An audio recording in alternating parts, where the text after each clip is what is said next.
जय भारत. जागृती न्यूजमध्ये आपल्या सर्वांचं स्वागत आहे.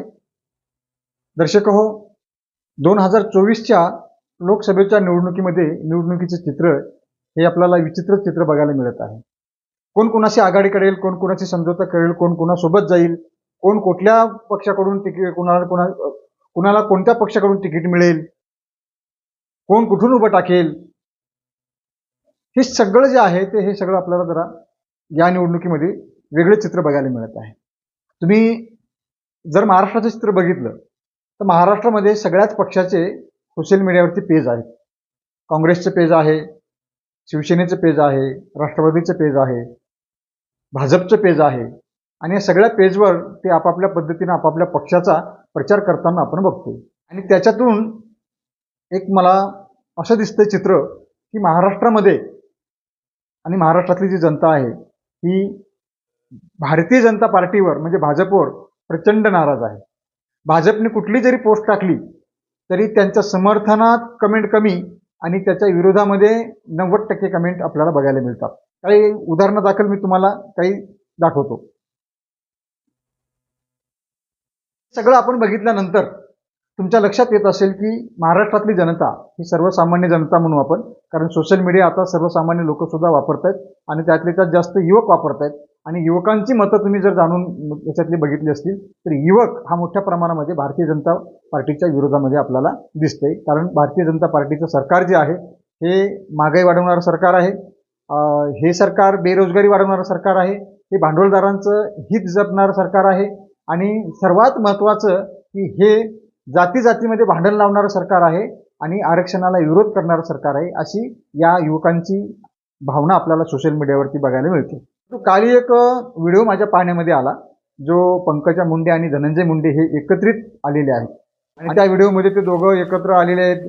बऱ्याच दिवसानंतर पंकजा मुंडे आणि प्रीतम मुंडे धनंजय मुंडे यांच्या घरी गेलेले आहेत आणि त्यांचं घरी जसं काही औक्षण करून त्यांचं स्वागत केलेलं आहे. फार मोठा हार घालून त्यांचं स्वागत केलेलं आहे. परंतु हा व्हिडिओ जर बघितला तर ह्याला आपण आत्ताच्या परिस्थितीमध्ये त्याला राजकीय दृष्टिकोनातून जर बघायचं झालं तर असं दिसतंय की धनंजय मुंडे हे BJP सोबत जातील. कारण अजित पवार सोबत गेल्याच्या नंतर त्यांची जी घुसमट झालेली आहे आणि ते अजित पवार सोबत का गेलेत तर आपल्या पाठीमागे ईडीच्या ससीमेरा लागू नये, ईडी आपल्या पाठीमागे लागू नये आणि ईडी जर आपल्या पाठीमागे लागली तर आपल्याला जेलमध्ये जावं लागेल आणि जेलमध्ये जर जायचं नसेल तर आपल्याला सध्या तरी अजित पवार सोबत जाणं योग्य त्यांना वाटलं आणि ते पूर्वाश्रमी म्हणजे भाजपचेच आहेत. गोपीनाथ मुंडेंनी त्यांना भाजपचं तिकीट दिलं नसल्यामुळे पंकजाताईंना पुढे केल्यामुळे ते नाराज होते आणि त्यांनी राष्ट्रवादीमध्ये प्रवेश केला आणि राष्ट्रवादीतून ते आमदार झाले, मंत्री झाले. इथपर्यंतचा प्रवास आपण त्यांचा राष्ट्रवादीसोबतचा बघितलेला आहे. परंतु जसे आता ह्या लोकसभेच्या निवडणुका लागल्या त्याच्यापूर्वी अजित पवार यांनी काही आमदारांना घेऊन ते BJP सोबत गेले आणि त्यांनी सरकार स्थापन केलं. त्या सरकारमध्ये ते उपमुख्यमंत्री झाले. त्या सरकारमध्ये अनेकांना त्यांच्या सहकार्यांना मंत्रिपद मिळालं. परंतु धनंजय मुंडे हे त्यांची घुसमट होत असताना आपल्याला त्या ठिकाणी बघायला मिळते आणि तीच घुसमट म्हणून की काय ते आता या लोकसभा निवडणुकीच्या माध्यमातून ते पंकजा मुंडे यांना मदत करतील आणि पुढची जी विधानसभा आहे ती विधानसभा ती आपण शुअरली निवडून येऊ असं त्यांचं गणित कदाचित असावं. परंतु धनंजय मुंडे आणि पंकजा मुंडे यांचा जो राजकीय वैर होतं ते राजकीय वैर सगळ्या महाराष्ट्राने बघितलेलं आहे. ते कशा पद्धतीने एकमेकांवर टीका करायचे, कशा पद्धतीनं धनंजय मुंडेंनी पंकजा मुंडे यांचा चिक्की घोटाळा उघड केला होता, हे सगळं महाराष्ट्राने बघितलेलं आहे. परंतु यातून महाराष्ट्रातील सर्वसामान्य जनतेला एवढंच दिसून येतंय की राजकारणामध्ये कोणीच कुणाचं कायमचं शत्रू आणि मित्र नसतं. सोयीनुसार सगळे बदलत असतात, सोयीनुसार ते एकमेकांशी मैत्री करत असतात. हे यातून तुम्हाला चित्र बघायला मिळते. वरून आपल्याला हे किती आम्ही फार कट्टर आहोत असं दाखवतात आणि योग्य वेळी ऐनवेळी जिथं ज्या गोष्टी करायच्या आहेत, जिथं कुणाला समर्थन द्यायचं आहे, कुणासोबत जायचं आहे त्यावेळेला मात्र हे कुणाचाही विचार करत नाहीत, कुणाची संमती घेत नाहीत, कुणाचा विचार घेत नाहीत आणि ज्या पद्धतीने त्यांना करायचं आहे त्या पद्धतीने ते आपले निर्णय घेत असतात. त्यामध्ये अनेक नेते आहेत अशोक चव्हाण असतील, अजित पवार असतील, त्याच्यासोबत आलेले ते आमदार असतील, एकनाथ शिंदे असतील, त्यांच्यासोबतचे आमदार असतील, हे सगळे लोक जे आहेत हे कुणाचाही विचार करत नाहीत. सर्वसामान्य जनतेचा ते बिलकुल विचार करत नाहीत. ते स्वतःचा विचार करतात. आपण कसे सेफ राहू, आपण कसे सुरक्षित राहू. परंतु आत्ताची परिस्थिती जी आहे, सर्वसामान्य लोक हे जागृत झालेले आहेत. सर्वसामान्य लोकांना यांचा खेळ कळतोय आहे. कारण ह्याला मेनस्ट्रीम मीडिया कधीच तुम्हाला दाखवणार नाही. मेनस्ट्रीम मीडियाच्या माध्यमातून तुम्हाला हे उजागरही केलं जाणार नाही. कारण आज मेनस्ट्रीम मीडियामधले एक एक पत्रकार हे एका एका पक्षांकडे बटीक असल्यासारखे ते किंवा त्याला काय म्हणतो सालगडे असल्यासारखे ते आहेत. कुठली बातमी लावायची, कुठली नाही लावायची, हे त्या नेत्याला त्या पक्षाच्या नेत्याला विचारून ते सगळं करत असतात. ही लाजिरवाणी गोष्ट आहे, परंतु हे वास्तव आहे. आणि म्हणून तुम्हाला मीडियाच्या माध्यमातून वास्तव गोष्टी समोर येणार नाहीत. त्या तुम्हाला सोशल मीडियाच्या माध्यमातूनच पाहायला मिळतील, ऐकायला मिळतील. म्हणून अनेक जण म्हणतात की निवडणुकीच्या काळामध्ये मेनस्ट्रीम मीडिया जो आहे तो मेनस्ट्रीम मीडिया मनोरंजन म्हणून बघा. मेनस्ट्रीम मीडियामध्ये येणाऱ्या बातम्या फार गांभीर्याने घेऊ नका. एकमेकांवर केलेल्या टीका ज्या मेनस्ट्रीम मीडियामधून उघड होतात त्याला पण तुम्ही फार गांभीर्याने घेऊ नका, असं अनेकांचं मत आहे. आणि तुम्हाला ज्या खऱ्या अर्थानं सोशल मीडियाच्या माध्यमातून खरी माहिती तुमच्यापर्यंत जे पोचवतात, पुरवतात, त्यांना तुम्ही सपोर्ट केला पाहिजे, असं एकंदरीत आता लोकांचं मत झालेलं आहे. गोपीनाथ मुंडे महाराष्ट्रामध्ये बीजेपीचे नेतृत्व करत होते तेव्हा त्यांची पण फार मोठी घुसमट होत होती. ते खाजगीमध्ये बोलून पण दाखवायचे की मला पहिल्यांदा पक्षातील लोकांशी भांडावं लागतं, पक्षातील लोकांशी भांडून मला ह्या गोष्टी कराव्या लागतात. त्यांचे जे विरोधक होते ते गडकरी आणि फडणवीस. जेव्हा गोपीनाथ मुंडे यांचा संशयास्पद मृत्यू झाला तेव्हा आपण बघितलं, तेव्हाचे चित्र जर तुम्ही बघितलं तर ते सगळे नेते जे आहेत एकाच विमानामध्ये गेलेले आपण बघितलेले आहेत. आणि त्यानंतर वंजारी समाजाचा जो रोष होता तो गडकरी आणि फडणवीसांवर होता आणि पुण्यामध्ये गडकरींना चप्पल मारून तो रोष व्यक्त पण केलेला आहे.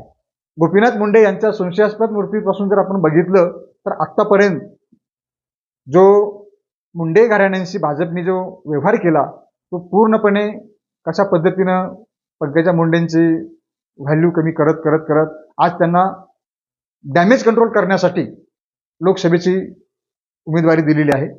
कारण महाराष्ट्रामध्ये वंजारी समाज हा फार मोठ्या प्रमाणामध्ये आहे. गोपीनाथ मुंडेंनी पोलीस दलामध्ये, मंत्रालयामध्ये फार मोठ्या प्रमाणामध्ये वंजारी बांधवांना सेवेमध्ये घेतलेलं आहे किंवा त्यांना नोकऱ्या लावलेल्या आहेत. तो समाज प्रचंड या बीजेपीच्या कारस्थानावरती जो पंकजा मुंडे यांच्याबद्दल जो त्यांच्याशी जो व्यवहार केला तुम्ही बघितलं असेल, कशा पद्धतीने त्यांच्याशी वागणूक दिली आणि त्यांना घरी बसवलं. हे सगळं बघत असताना आता त्यांना जी लोकसभेची उमेदवारी दिलेली आहे ती लोकसभेची उमेदवारी जी आहे ती डॅमेज कंट्रोल करण्यासाठी दिलेली उमेदवारी आहे, जे की बीजेपीच्या सर्व्हेमधून जो त्यांना रिझल्ट मिळतोय. महाराष्ट्रातली जी जनता आहे ती भारतीय जनता पक्षावरती प्रचंड नाराज आहे आणि ती नाराजगी जर दूर करायची असेल तर असे डॅमेज कंट्रोल आपल्याला करावे लागतील. आता धनंजय मुंडे जे आहेत, धनंजय मुंडेंचं फार मोठी अडचण झालेली आहे. ते अजित पवारांसोबत राहून पुढच्या निवडणुकीमध्ये निवडून येतील याची गॅरंटी नाही. कारण अजित पवारांचंच अस्तित्व या अजून धोक्यामध्ये येण्याची शक्यता नाकारता येत नाही. कारण आत्ताची परिस्थिती आपण बघितलेली असेल तर अजित पवारांच्या कुटुंबातीलच अनेक लोक सदस्य त्यांच्या विरोधामध्ये आहेत की अजित पवारांनी हा असा निर्णय घेणे कुठल्याही सर्वसामान्य जनतेला, मतदारांना तो पटलेला नाही. आणि सगळ्यात महत्त्वाचं, जे फडणवीस यांनी हे जे पक्ष फोडले, जे शिवसेना फोडली, राष्ट्रवादी फोडली आणि अभिमानाने ते म्हणतात की मी 2 पक्ष फोडून पुन्हा आलोय, आणि हे वाक्य तर महाराष्ट्रातल्या जनतेला कसंच आवडलेलं नाही. आत्ता महाराष्ट्राची परिस्थिती अशी आहे की पंकजा मुंडेंना जरी तिकीट दिलं असेल डॅमेज कंट्रोल करण्यासाठी, वंजारी समाजांची मतं घेण्यासाठी, परंतु वंजारी समाज सुद्धा आता जो आहे ते भाजपाच्या या सगळ्या कार्यक्रमावर, या भाजपाच्या सगळ्या नीतीवर पूर्णपणे नाराज आहे. आणि आता सर्वांना असं समजतंय की भाजप जो आहे हा फार मोठ्या प्रमाणामध्ये भ्रष्ट पक्ष आहे. आता तुम्ही बघित असेल की इलेक्ट्रोल बॉन्डचा घोटाळा हा देशातलाच नाही तर जगातला सर्वात मोठा घोटाळा आहे असं अर्थतज्ज्ञांचं मत आहे.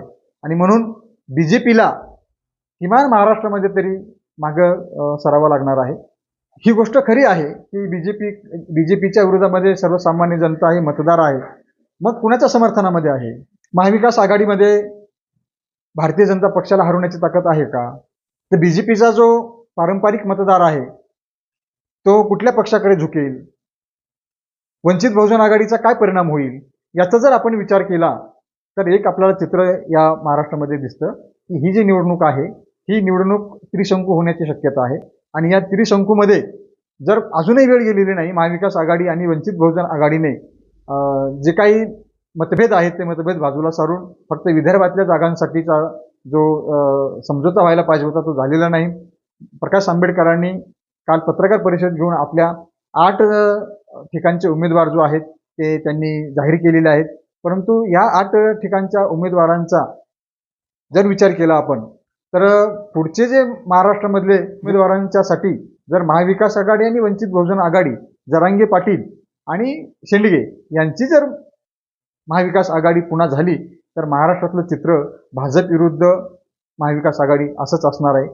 आज वंचितची पण ताकद महाराष्ट्रामध्ये वाढलेली आहे. वंचित सुद्धा आता काही एका जातीपुरता पक्ष राहिलेला नाही. वंचितला सुद्धा सर्व जाती धर्मातले लोक जे आहेत, मतदार आहेत, यावेळेला मत देतील असं दिसतंय. कारण सोबतीला जरांगे पाटील आहेत, सोबतीला शेंडगे आहेत. जरांगे पाटील असल्यामुळे महाराष्ट्रातला मराठा समाज हा वंचित बहुजन आघाडीला मत देण्याची शक्यता नाकारता येत नाही. आणि शेंडगे हे वंचित बहुजन आघाडीसोबत असल्यामुळे महाराष्ट्रातला काही प्रमाणातला म्हणजे मोठा वर्ग जो आहे तो वंचित बहुजन आघाडीला मत दिल्याशिवाय राहणार नाही. आणि वंचित बहुजन आघाडीची एक वेगळी वोट बँक आहे. ती वोट बँक जशी भाजपकडे आहे तशी वंचितकडे पण आहे. ती पारंपरिक वोट बँक जी आहे ती त्यांना मिळणारच आहे. मग अशा परिस्थितीमध्ये काँग्रेस, राष्ट्रवादी शरद पवारांची आणि शिवसेना उद्धव ठाकरेंची यांचं मत आणि वंचित बहुजन आघाडीकडचं ओबीसी आणि मराठा आणि बहुजनांची म्हणजे बौद्धांची ही जी मतं आहेत ही एकत्र ही विभागली तर महाराष्ट्राचं चित्र तुम्हाला फार विचित्र बघायला मिळणार आहे. आणि मतदार सुद्धा संभ्रमित राहणार आहेत की वोटिंग आपल्याला कुणाला करावी. परंतु अशा परिस्थितीमध्ये वंचित बहुजन आघाडीनं जो पत्ते टाकले ते जे डाव टाकलेले आहेत ते डाव मात्र महाविकास आघाडीच्या अंगलट येणार आहेत. महाविकास आघाडीने लवकरच हे ओळखून वंचित बहुजन आघाडीला सोबत घेऊन उरलेल्या 40 जागांसाठी आघाडी केली नाही तर महाराष्ट्राचे चित्र हे फार विचित्र बघायला मिळेल. सध्या तरी आपल्याला कोण किती जागा जिंकेल हे सांगता येणार नाही. परंतु ते ज्या ज्या पक्षाचे प्रमुख आहेत, आता नितीन गडकरी यांची जागा नागपूरमधून शेप आहे. यावेळेला प्रकाश आंबेडकर अकोल्यामधून कुठल्याही परिस्थितीमध्ये निवडून येतील अशी परिस्थिती आहे. काँग्रेसचे नाना पटोले हे सुद्धा जोर लावताना दिसतात. तसे नाना पटोले हे पूर्वासीमेचे बीजेपीचे आहेत आणि बीजेपी त्यांना अंतर्गत मदत करते का काय हे पण आपल्याला बघावं लागणार आहे. परत राष्ट्रवादी काँग्रेसच्या शरद पवार राष्ट्रवादी काँग्रेसच्या सुप्रियाताई सुळे यांची पण बारामतीमध्ये जोरदार तयारी आहे. हे जे काही ठराविक पक्षाचे जे प्रमुख आहेत हे प्रमुख उमेदवार जे आहेत हे निवडून येण्याची शक्यता आपल्याला नाकारता येणार नाही आणि हे निवडून येतीलच असं पण आता सध्या तरी आपण म्हणू शकतो. परंतु जशी जशी निवडणुकीची रणधमाळी आपण बघत जाऊ, कौल आपण मतदारांचा बघत जाऊ, प्रचाराचा कौल बघत जाऊ, आपण कुणाचा प्रचार कसा आहे हे बघत जाऊ आपण, तेव्हा आपल्याला आणखी त्याच्यातलं कळत जाईल की नेमकं काय घडणार आहे. सध्या तरी आपण असं म्हणू शकतो की सगळ्या पक्षातले जे प्रमुख आहेत ते प्रमुख या लोकसभा निवडणुकीच्या रिंगणामध्ये उतरले आहेत आणि त्यांचा विजय आपण निश्चित मानू शकतो. आम्ही तुम्हाला वेळोवेळी अपडेट देत राहू. तुर्तास एवढेच. जय भारत.